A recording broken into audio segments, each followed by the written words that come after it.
Good morning, good afternoon, or good evening, my fine friends. Welcome to the 4th episode of Season 4 of the Tom Petty Project podcast. I'm your host, Kevin Brown. This is the podcast that digs into the entire Tom Petty catalogue, song by song, album by album, and includes conversations with musicians, fans, and people connected with Tom along the way. Today's song for discussion is one I would say is in my top 20 Tom Petty compositions, possibly top 10. It's definitely one that stayed in the first 10 songs in my playlist, so that I definitely get to listen to it if I'm out running and I don't know what distance I'm doing. So go check out the episode notes for a link to the song, give it a listen, then come back and rejoin me to listen to the mean, the moody, the magnificent Something Big.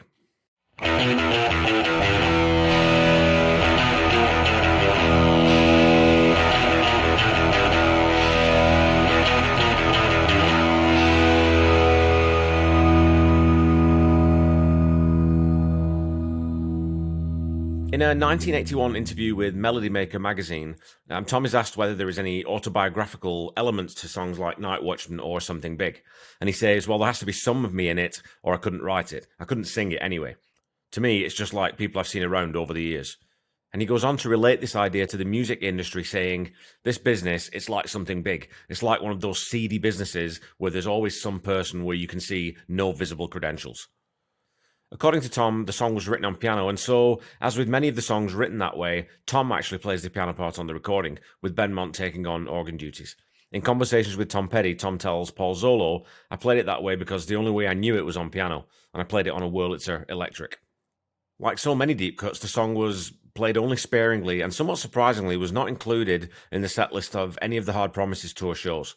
It was played sparingly in 1989 and 1992 before being ever present in the 27 shows that the band performed in 2012. For that run of dates, the song was slung into a really bluesy arrangement, which sounds a lot like it would have been jammed out in the Mojo era, as it's very similar in that sort of swampy type of feel. I'll add a link to the episode notes to a great performance from the New Orleans Jazz and Heritage Festival on April 28, 2012, so you can hear how different the approach to the song is. Anyway, let's dig into the music. Something Big opens with that beautiful shimmering broken chord, followed by a little lick, and then back into that same suspended chord. From digging around online, it looks like this part is being played in a non-standard tuning, with the top E string being retuned to D rather than E. And it has an almost sort of George Harrison-esque quality to it, which sets up that moody atmosphere delightfully. Once the song kicks into gear, Stan leads in the rhythm section with a big floor tom hit, and we're off. Immediately, that sleazy electric piano groove comes in to steer the song along very slick, seedy rails. We hear Mike Campbell's recurring guitar lick that also pervades the entire track before the guitar drops into the background for the first verse. The main musical texture in the verses is coming from Ben Mont's organ, with the tremolo swelling at times and the chord pattern stepping up an octave as the song moves into the chorus. Guitar and piano in that verse are simply adding a few notes, but the focus throughout this song really is the vocal. On Wikipedia and Discogs, Tom is listed as playing bass on this one, but I couldn't find anything in the official books that backs this up. It would make some sense though, as Ron was obviously on his way out of the band at this point, so perhaps it was a case of Tom just recording the part to make sure that it was finished before Ron left, or maybe Ron was already gone when they recorded this song. As Mike is playing that little recurring lick, the bass pattern matches the movement of that lick, playing a broken chord, but it's a very subdued bass line, and it definitely feels more like the type of part that Tom would play later on the Mudcrutch records than Ron was playing on those first 4 albums. Yet again, Stan's drums sound huge and epic on this song. And he's not beating the snot out of them, but they're given so much bass and so much reverb that they really add that ominous rumble to the whole thing. And one thing I'm not sure I'd noticed on this one until tonight is that on the second beat of each bar, in that sort of in the first verse, there's additional percussion, most likely a conga, and then the congas are played throughout the rest of the song. And the album indicates that Phil Jones plays percussion on the entire album, so I assume it would have been him overdubbing this part rather than Stan. And it's a fabulously simple drum part that Stan's playing, with some gentle hat lifts and a simple kick snare pattern. The fills are generally straight time on the floor until he breaks pattern on the words Something Big, where he slows to halftime on the toms and crash cymbal to emphasize that title phrase. And the congas pick up a little pace in the second verse, and they're adding more swing to that rhythm section. Through that first intro, verse, and chorus, the mood of the song is most definitely set, and this track leans heavily into that mood. It's a very film noir, gothic type of feel, and it makes me think of the video game LA Noire, for any of you gamers out there, which, for any of you who aren't, it's set in LA in the late 40s, and it's a gritty sort of cop drama set in various locations around the city, and is undercut with a very sinister feeling of sort of impending dread and danger. You get the same type of feel early on in this song, and it doesn't need any minor chords to provide that type of suspense and unease, relying instead on open fifths and again those suspended notes that fill in the background on guitar and piano, but never fully resolve into major keys. As we head into the second verse, Benmont's organ is brought forward in the mix a little more, and he moves up the octaves earlier and again leans into that tremolo. The second chorus then sees that organ center into a real treble-heavy space that ratchets up that tension yet another notch. And Stan also adds more of a fill into that second chorus to again build that anxiety to even higher levels. All that delicious tension within the song that's built to this point with the sultry piano and the menacing organ and, those sort of low toms that Stan's playing, accompanied by Tom's vocal delivery, is released majestically during the bridge. In the live version I'll be adding to the episode notes, the band completely replaces this section with an extended sort of jam guitar solo shared between Tom and Mike over the verse chord pattern. And it works really well for that bluesy version, but on the recording, that break to the full major chords is like a ray of sun slicing a clean line through the clouds. Stan goes gently to the ride cymbal before thundering down another booming tom fill back into the main chord progression. And the tension is released once more with that same descending chord progression in the major key before heading back into the main riff for one last time. And rather than any sort of guitar solo in this middle eight, we instead get accents coming in from the electric piano, and this just gives the song a really grimy kind of grubbiness to it. And that's not to say that a grungy blues guitar solo wouldn't have worked, but it wouldn't have worked as well as that piano, I don't think. As the bridge drops into that major chord progression for the last time, Stan's fill coming out of the bridge is still one of my all-time favourite bits of textural, I'll call it textural drumming, as it gives the impression of a car rolling into a ditch or a body rolling down a flight of stairs. And going into that last verse, it's a great little creative device to put you in the right headspace for the grisly conclusion to the song. Also heading into that last verse, you get sort of a Hitchcockian wail of Benmont's organ in the right channel. It's really high and it's really trebly. The last verse gets you holding your breath as the drums drop out to just the kick and the hats. The piano's also taken out, and the organ is just pairs of notes now low down, providing that incredible suspense underneath those lyrics. And I'll talk about the story once I get to the vocals and the lyrics, but the way the song frames the start of that last verse is just masterful. It was Monday when the day maids found the still-made bed, all except the pillows that lay stacked up at the head. That's an incredibly powerful image, and the music really lets the words punch home the conclusion to the song.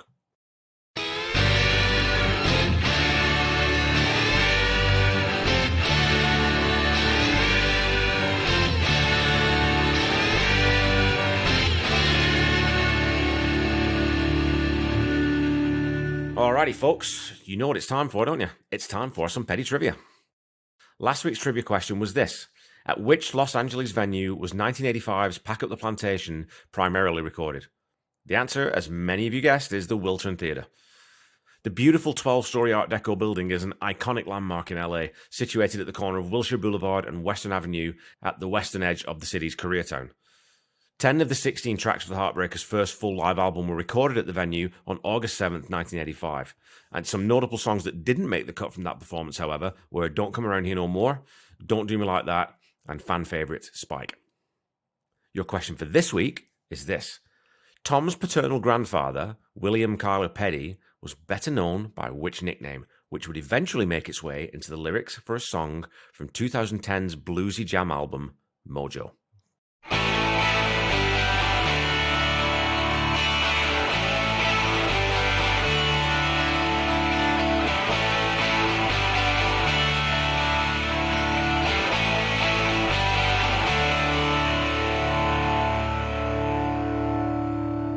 Okay, back to the song.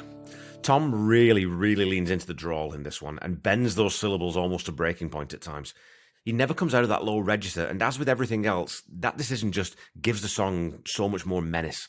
The vocals kept nice and low, and harmonies are added for emphasis during the choruses, but this is Tom inhabiting a place and a time in his mind and drawing the characters in the story out of himself vocally. Yet another impeccable, unique performance from a master vocalist. Last week, I said that Night Watchman is definitely one of my favourite Heartbreakers songs from that early period. The lyrics to this one are in my top 10 all time, and it's one of my very favourite Tom Petty songs.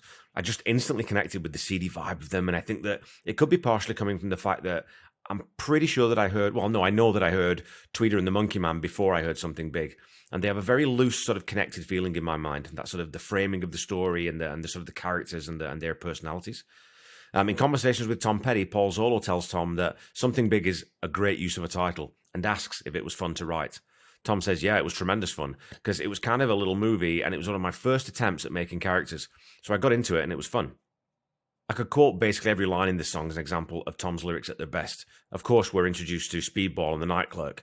We have the exchange between the two where Speedball is looking to find some booze, which is ultimately thwarted. So instead, he asks for an outside line. But the song opens on one of my all-time favorite lyrics. It didn't feel like Sunday. It didn't feel like June. You can imagine Kerouac or Steinbeck or even Stephen King maybe writing something like that to open up a sinister tale. Didn't feel like Sunday. Maybe it's busier than usual. Maybe it's commenting that there's no spirituality in the air. Didn't feel like June. Maybe it's raining and chilly outside rather than hot and dry. These are all sort of images that he sort of just drops into our minds and lets us do the work with. When he met his silent partner in that lonely corner room, we're not privy to who the partner is or what the pair are up to or what they discuss. And then the sequencing of the words in that next line that overlooks the marquee of the Plaza All Adult. Just to get that to rhyme and to put that together sonically, I think that's just a brilliant, brilliant line. And it's also such a vivid visual image. You can almost see out of the motel window across to the red neon of a dilapidated old sex shop, We know for sure that we're in a seedy part of town and that likely this corner room is not part of a 5-star setup. And he was not looking for romance, just someone he could trust. So clearly Speedball needs help with whatever scheme he's cooking up, and he's trying to find it.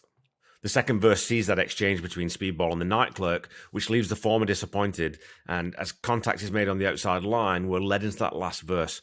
Again, the conclusion of the song doesn't make for good reading for our old friend. As the day maids find the still-made bed. Again, what a brilliant lyrical detail. There could have been any number of adjectives to describe the bed, but still-made gives the scene such a clear image, and a body on a made bed rather than one that's been slept in suggests that old Speedball may have been lying there all night until the day maids happened to cross him. I assume that he's laying dead on that bed as one of the maids simply comments, I know I've seen his face, I wonder who he is. And her colleague replies with the world-weary line, probably just another clown working on something big, as if it's a scene they've seen 1,000 times. So that implied resolution of the song, I think we can reasonably assume that whoever Speedball called was the agent of his eventual and probably permanent demise, and that maybe our hero, or maybe anti-hero, got himself involved in something far too big for him, maybe a drug deal or a gang-related hit or something like that.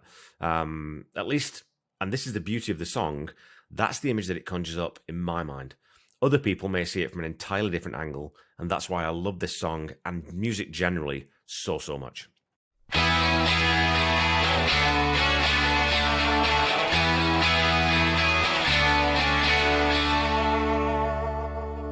Okay, folks, that's all for this week.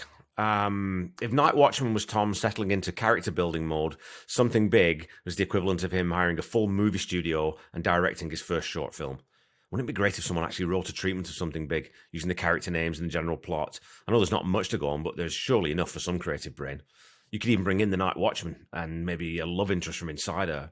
Or, maybe I'll take this on one day, as if I need another Tom Petty-related project. As you can probably guess, I absolutely adore this song. It's all about the mood and the story. It's tense, it's a complete short story with a beginning, middle, and end, and yet it's still vague enough that you can colour in a lot of the picture yourself and add in any details that come to your mind. Of course, Something Big, for me, is a 10 out of 10 again.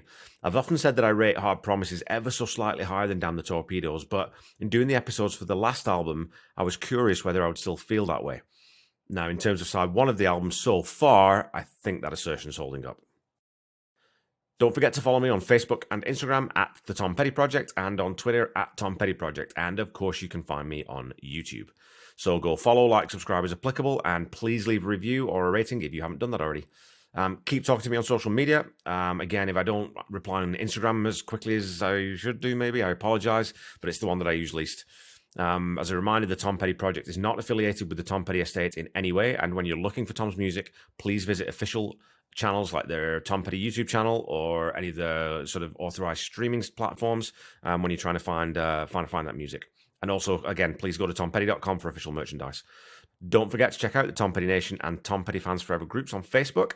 They're a great place to hang out, and there's lots of wonderful, wonderful people in there. And I'll give a quick shout out because at time of recording, it is Keith Evelyn's birthday. He is the founder of Tom Petty Nation and keeps everything ticking over there, and he's just a fantastic, wonderful human being and a huge, huge, huge Tom Petty fan, needless to say. Until we meet again next week, keep listening to and sharing Tom's music. Try to be kind, Try to say I love you to someone at least once a day. Stay safe and healthy, and I'll be back with you next week to talk about a song that resonates with me for very specific personal reasons. The magnificent closing track to side one of Hard Promises, King's Road. Bye-bye.